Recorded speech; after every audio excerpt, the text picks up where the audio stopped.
కానీ ఏమో మనసు పాప వస్తారా ఏంటి ఎందుకంటే వస్తారు నోరు మూసుకుంటే నోరు కుట్టియాలా బా మా ఆయన చాలా మంచోడురా.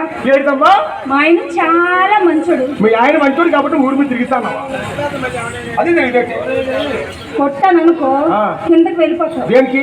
మా ఆయన మంచోడు అయితే నేను ఊరి మీద తిరుగుతున్నా కాబట్టే కదమ్మా. మీ ఆయన మంచోడు కాబట్టి నేను ఊరి మీద తిరుగుతానంటే ఏం కాదు, నాతో పోగానికి వస్తున్నావు కదా. అలా అర్థమైందా? అలా కాదా?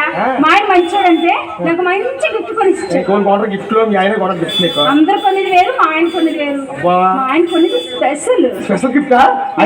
ఇదిగో తీయండి తీయండి, నచ్చినట్టు తీసుకోండి. తమ్ముడు ముందుకు వచ్చే బాగా కనిపిస్తుంది. నాకు అవకాశం వస్తుంది అప్పుడు చెప్తాను. తీసుకోండి తీసుకోండి.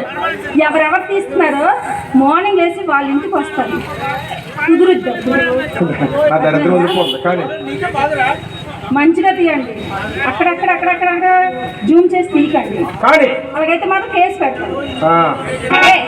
మా ఆయన ఏం తీసుకున్నాడు తెలుసా? చెప్పవా? చెప్పాను.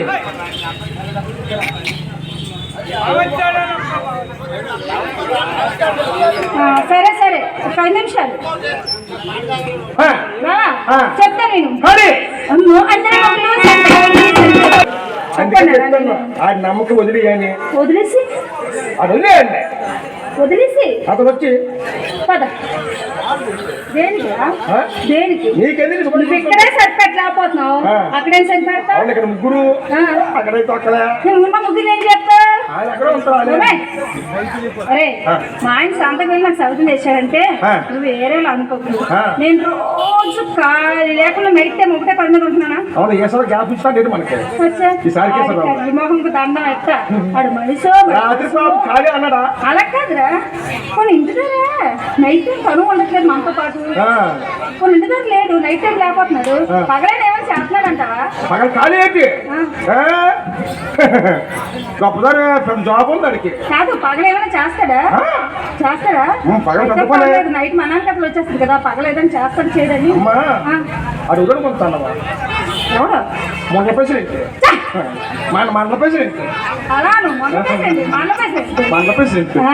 బాగా చెప్పావులే. మరి నేను రోజు ప్రోగ్రామ్కి వెళ్తున్నానా? ఉదయం వేసి ఇంటికి వెళ్ళి ఏ పని చేసుకోలేకపోతున్నాను. ఒళ్ళంతా ఒకటే నొప్పి.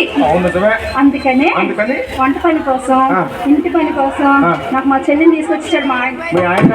వంట పనికి ఇంటి పని కాదు, ఒంటి పని పని తీసుకొచ్చినాడు. నీలాంటి వాడు అయితే ఒంటి పనికి యూజ్ చేసుకోండి. మూసుకో.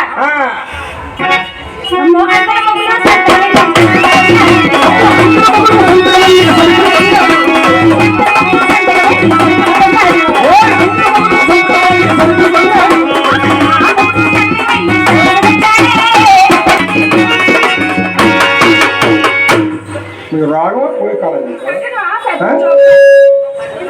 అలా దగ్గర వెళ్ళిపోతానికి ఐదు అంటిపోతాయి. అంటిపోతున్నా నేను ఆడపిల్లలమే, మగవాళ్ళం కాదు కదా. అంటిపోతే ఏంటంట?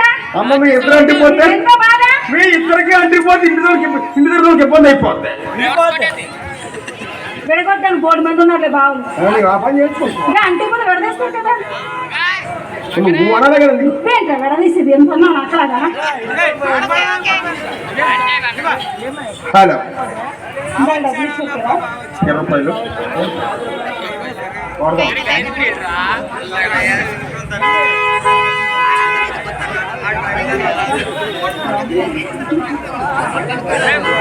పూజనీయులు, కళాభిమానులు, కళాపోషులండి దొగ్గ రామచంద్రం గారు మా బృందాన్ని ఆస్వాదిస్తే 20 రూపాయలు కానుక ఇచ్చారండి. వారిని మనకు కూడా ఆ జగన్మత వేమానమ్మ తల్లి చల్లగా కాబట్టి కూర్చున్నామండి. అయ్యా కాలు సైడ్ ఇచ్చేయండి, బయటకు కొంచెం రోడ్డు మీద తీయండి, సైడ్ పెట్టండి, ఆ కాలు సైడ్ ఇచ్చేయండి. చూస్తున్నారా? మరి ఈ రోజు మన ఆటో గ్రామంలో శ్రీ శ్రీ శ్రీ శ్రీ వేమానమ్మ తల్లి అమ్మవారి యొక్క తీర్థ మహోత్సవ సందర్భంగా మన గ్రామ పెద్దలు, గ్రామ ప్రజలంతా కలిసి మరి ఈ రోజు మాకు ఈ వేదిక పైన మాకు మంచి అభిప్రాయంగా మరి చేసుకుంటామండి. మరి మాది శ్రీ మహేశ్వర ప్రగతి పొందమండి, ఈశ్వరరావు పట్టండి. బల్లంకి గ్రామం అండి. మరి బల్లంకి అంటే మీకు అందరూ తెలిసిన ఊరే పక్కనే ఉంది. మరి బల్లంకి ఈశ్వరరావు అంటే మరి ఎవరో కదండి, మా టీం యొక్క ఆర్గనైజర్ గారండి. అలా చెప్తారు ఆటో డ్రైవర్ గారండి సారి ఈశ్వరరావు గారు. వారి యొక్క ఆధ్వర్యంలో ఈ బుగ్గల పట్టణంలో జరుగుతుందండి అయ్యా.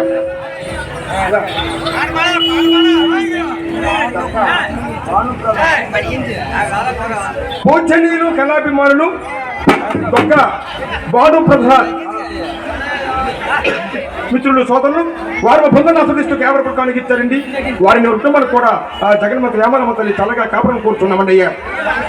అలాగే ఇతర గ్రామాల నుంచి వచ్చిన వారు మనం చెప్పిన బుర్రకథ విధానం వాళ్ళకి నచ్చుంటే వాళ్ళ గ్రామంలో కూడా మనకు అవకాశం ఇవ్వాలనే ఆలోచన వాళ్ళకు ఉంటే మా విజిటింగ్ కార్డ్స్ ఇక్కడ ఉన్నాయండి. మా డోల కృష్ణ గారి దగ్గర తీసుకోండి, మీ దగ్గర భద్రపరచుకోండి. మాకు మీ గ్రామంలో ఒక చిన్న అవకాశం ఇవ్వండి. అమ్మా ఇంతవరకు కథ చెప్పుకున్నాం, ఆశ చెప్పుకొని పాట పాడుకున్నాం. మళ్ళీ కథ చెప్పుకోవాలి, ఆశ చెప్పుకొని పాటలు పాడుకోవాలి. నాయన ఈ విధంగా పకీర్ 1 కోట్ల పసిడి బొమ్మలు ఈ విధంగా చక్కని చందమా పాట పాడుతూ